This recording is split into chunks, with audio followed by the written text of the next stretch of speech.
What's up, guys? So today in Derby Line, we are going to be reacting to a video called "Missing Persons Photos Found After They Went Missing" by Chilling Scares. I won't be pausing the video, maybe a little bit of times, but I won't be pausing the video so many times that this video won't be fun to watch anymore. Um, Rest in peace to all the missing people, because if they died or not, W's if they didn't die and they're still living till this day. But anyways, I just want to give a moment of silence to all of the people if they died in this video. So let's just give a moment silence for a little bit.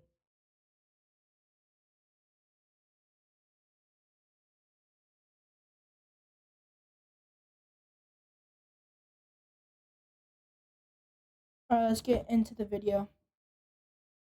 This is the last known photo of 12-year-old Jared Negretti, a self-portrait he snapped on July 19, 1991 after he was officially declared missing earlier that day.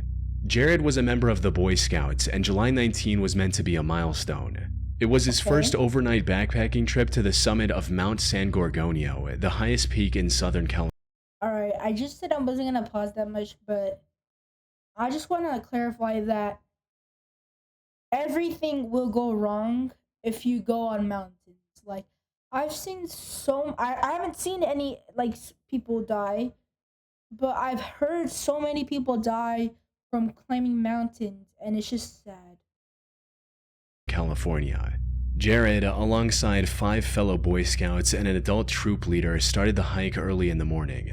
While the hike started off just as planned, the 11,000-foot ascent eventually took its toll on Jared specifically. He started to fall behind at around 6 p.m., unable to keep pace with the rest of the group. Determined to stick to the schedule, the group leader decided to go ahead with the other 5 kids and leave Jared behind, a choice he would come to regret for the rest of his life.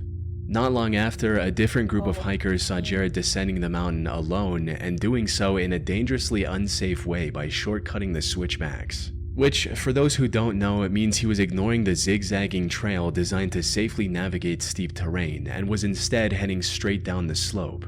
The hikers had warned Jared about the dangers of straying from the designated path and also made sure to inform the scout leader when they had caught up with the troop further up the mountain. The leader, however, shrugged off their concern, stating that they'd catch up with Jared on their way back.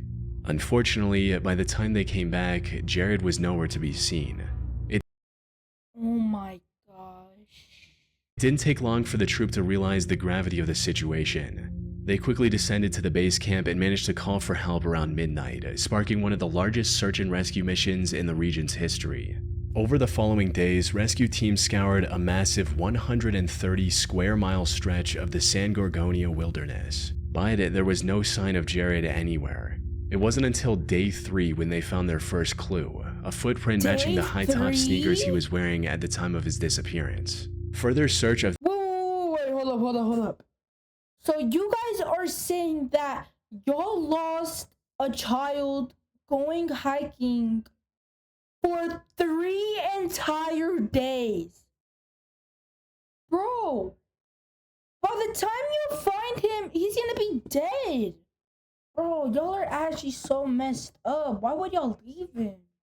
that area also uncovered more Mhm. items that belonged to Jared, including the wrappers for beef jerky and candy, and most importantly, the disposable camera he had with him. Inside, the film held 12 photos, most of which were landscapes he captured throughout the trip.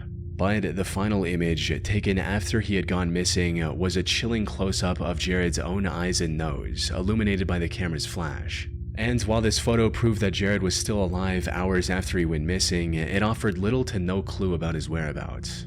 The pitch-black background and low Jeez. resolution obscured any background details that might have helped rescuers pinpoint where the photo was taken. Over the next 2 weeks, nearly 3,000 volunteers and professionals 2 weeks? Oh my god.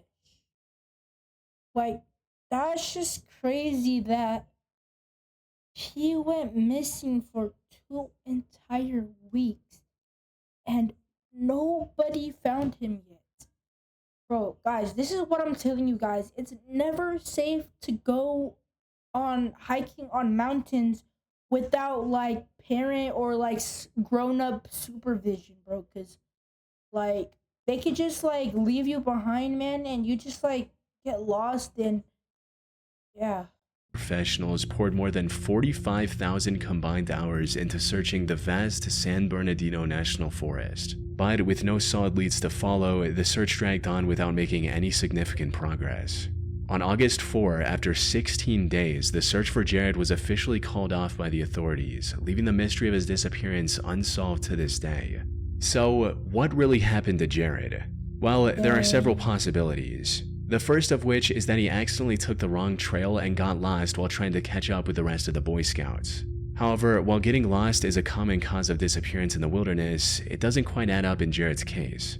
You see, this all took Hmm. place in the middle of summer, so there was no risk of him succumbing to harsh elements like extreme cold.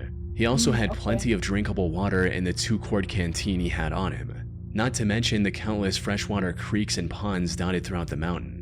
Put simply, he would have survived for at least a few days, and with thousands of rescuers scouring the area, it's likely someone would have found him. So, a more plausible theory is that he potentially slipped and fell off a sheer cliff. After all, he was shortcutting the switchbacks when the second Dang. group of hikers spotted him.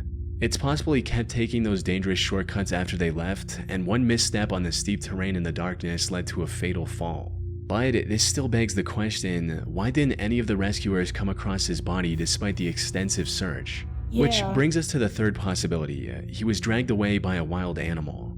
Mount San Gorgonio is home to both black bears and cougars. Some people also believe the glowing dot in the background of Jared's last photo is one of the eyes of a predator that was stalking him at the time. However, the search teams didn't find any clue of this being the case either.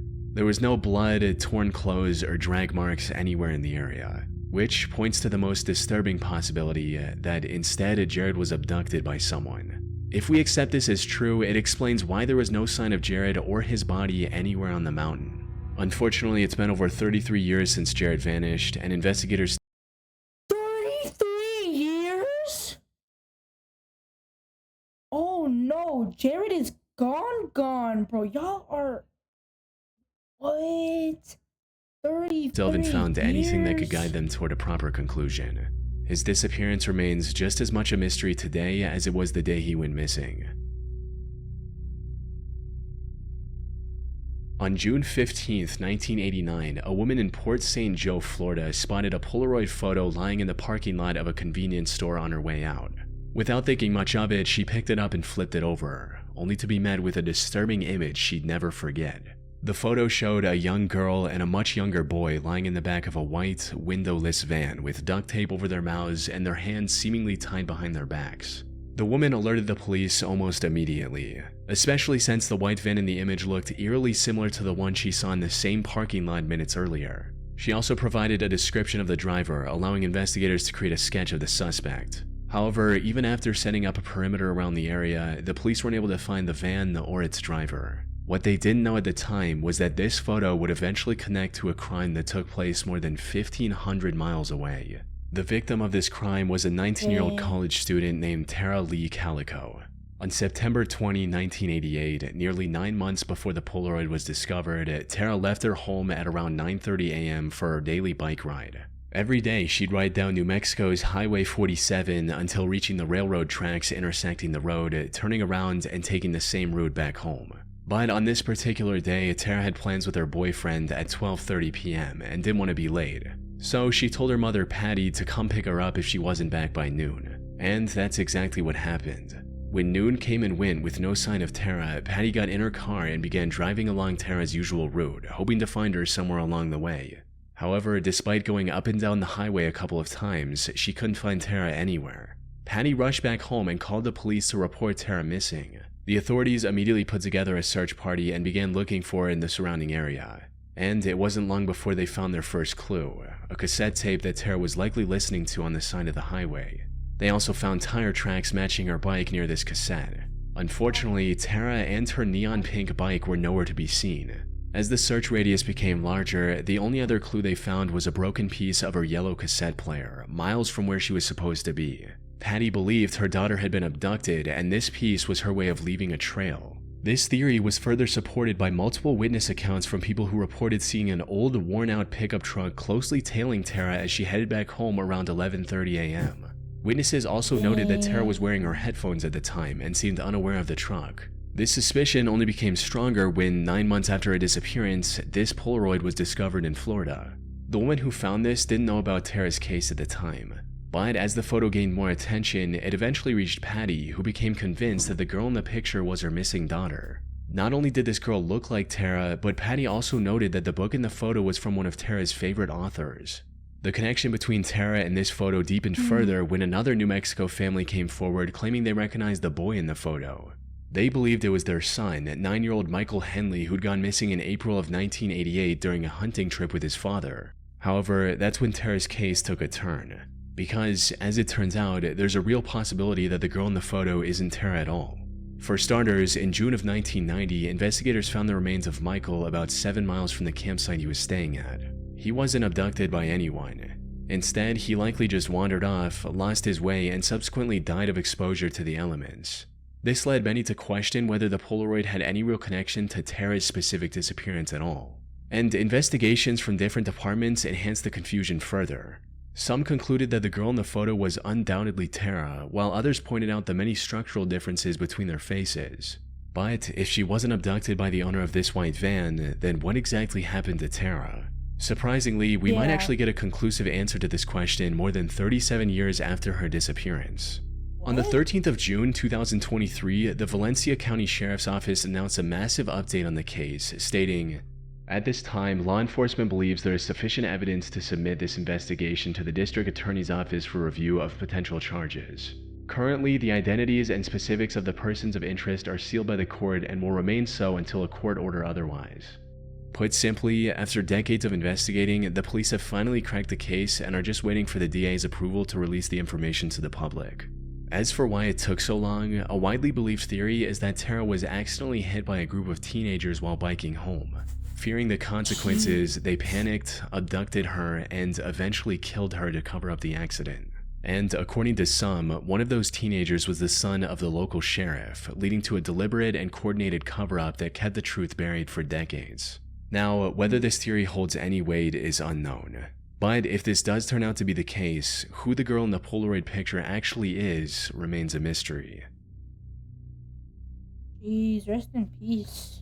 On June 8, 1988, an ATM in LA captured what were possibly the final moments of 22-year-old LA resident Matthew Chase.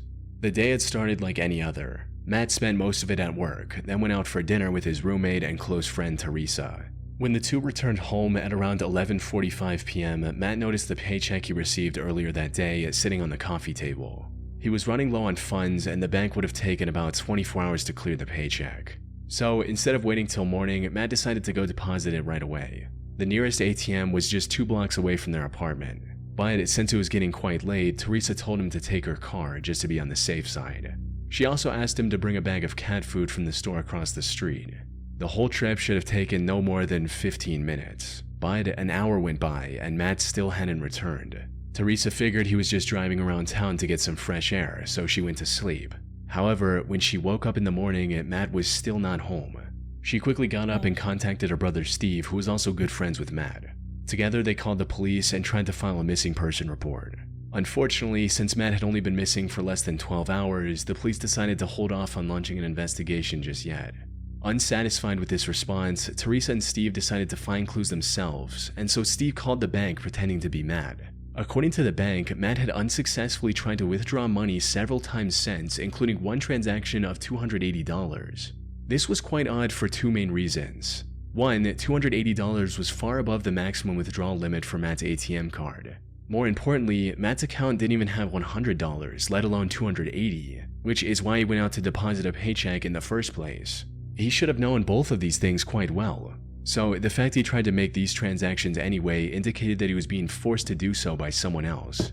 Teresa and Steve called the police again with this newfound information, and this time authorities took the case more seriously. Though, unlike today, most ATMs at the time didn't have cameras. Luckily, one of the machines he tried to withdraw from did have a functioning camera, giving investigators a crucial lead, a grainy but discernible image of Matt at the ATM with a mysterious man looming just behind him. As the investigation was going on, Matt's car Bro, that looks hella scary. Oh my. Hold up. Oh my gosh. Oh. with a mysterious man looming just behind him.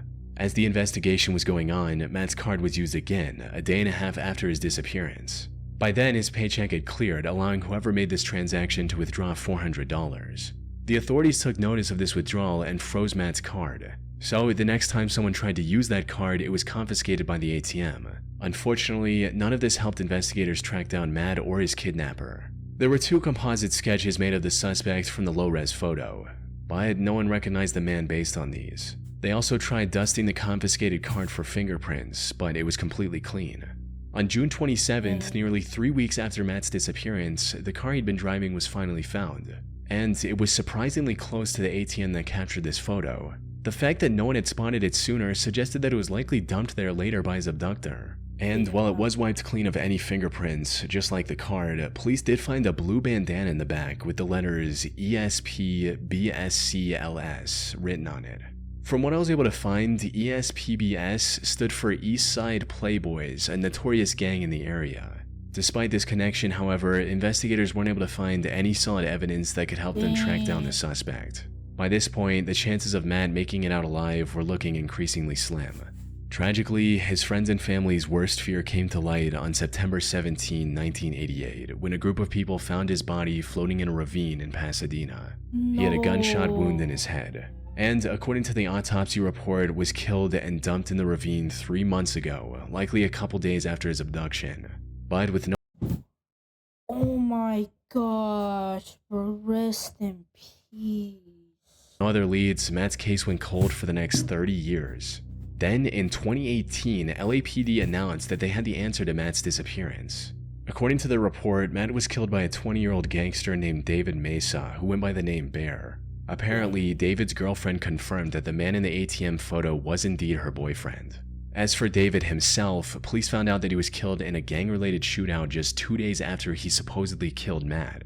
Now, this raises more questions than it answers. Like, why would anyone kidnap and kill someone just for $400? Yeah. Was David alone in all of this, or did he have any accomplices?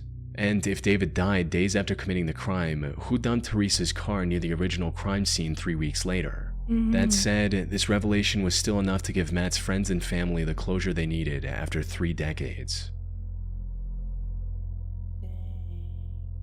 In March, Bro, rest in peace to him and his family, bro. Like, it could be really tough on his family knowing that he died like 3 decades after. Dang, rest in peace. March of 1998, 23-year-old Amy Lynn Bradley went on a cruise with her brother and 2 parents. However, what began as a joyful family vacation descended into a disturbing nightmare just 3 days later, one the Bradley family hasn't recovered from to this day.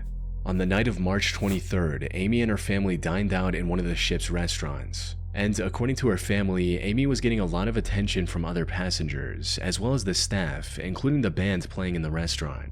Some of the waiters even proposed taking Amy to a bar on the mainland before the ship sailed, but she declined. After the dinner, Amy and her brother Brad went to the ship's nightclub for a few hours and returned to their room at around 3:30 a.m. They sat around and chatted on the balcony for a few hours before Brad went to bed, leaving Amy on the cabin's private balcony.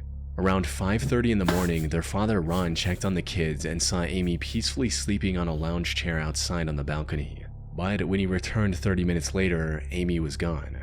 Thinking that she likely went to the main deck, Ron went looking for her. However, even after hours of searching, he couldn't find Amy anywhere. All of her belongings were still in the room, including her shoes. So when Ron informed the ship's crew, they floated the idea that Amy could have fallen overboard. The cruise had also docked at Curacao that morning, resulting in over 3,000 passengers disembarking the ship. If she was among the departing passengers, her parents had no way of spotting her in the crowd. So they focused their efforts on the ship itself and started scouring every inch of it to find Amy, to no avail. But then something incredibly strange happened. As Brad was looking for his sister, he was approached by the nightclub's bassist, Alistair Douglas, offering his condolences for Amy's disappearance. He was dancing with Amy the night before, but he shouldn't have had any way of knowing about her going missing. This made Alistair the lead suspect, but after further investigation and a successful polygraph test, he was cleared of any suspicion. The Bradley family, along with the FBI, then began searching for Amy on the island of Curacao, where they received their first promising lead. A local cab driver claimed to have spoken with a woman who matched Amy's description to a T. Unfortunately, the tip didn't lead to any major breakthroughs. So, with no other option, the Bradley family was forced to return home to the US. Then, in August Dang. 1998, a Canadian tourist named David Carmichael saw someone he believed was Amy on Curacao Island. We were over in a small area where we wash off the equipment in fresh water, and I looked down the beach and I saw. Hold up, guys. My friend is calling.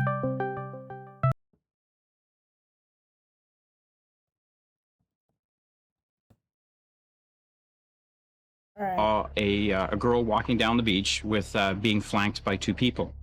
The minute she heard I spoke English, she picked up her pace and was putting distance between her and the two people that were flanking her. I was 2 feet away from her. 2 feet. That's how close I was. I don't even have to think about it. It's 100%. It's not 99. It's 100. It's 100%. It was her. It was. David also So claimed she's that still one of the men alive. following her fit the description of Alistair. Later investigation also revealed that an American naval officer was visiting an adult establishment on the island in 1999. There he met someone who claimed her name was Amy Bradley.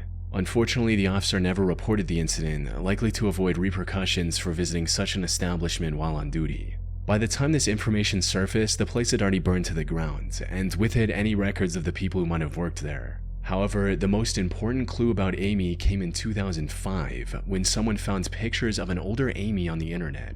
These pictures, along with her earlier sightings, led many to believe that Amy was kidnapped and trafficked, possibly by Alistair, with some even suspecting a coordinated effort involving multiple crew members.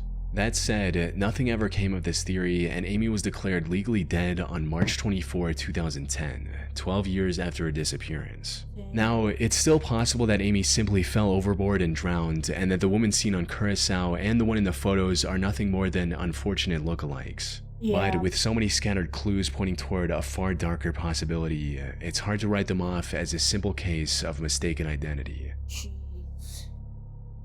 Bro, rest in peace, bro. Like, this is.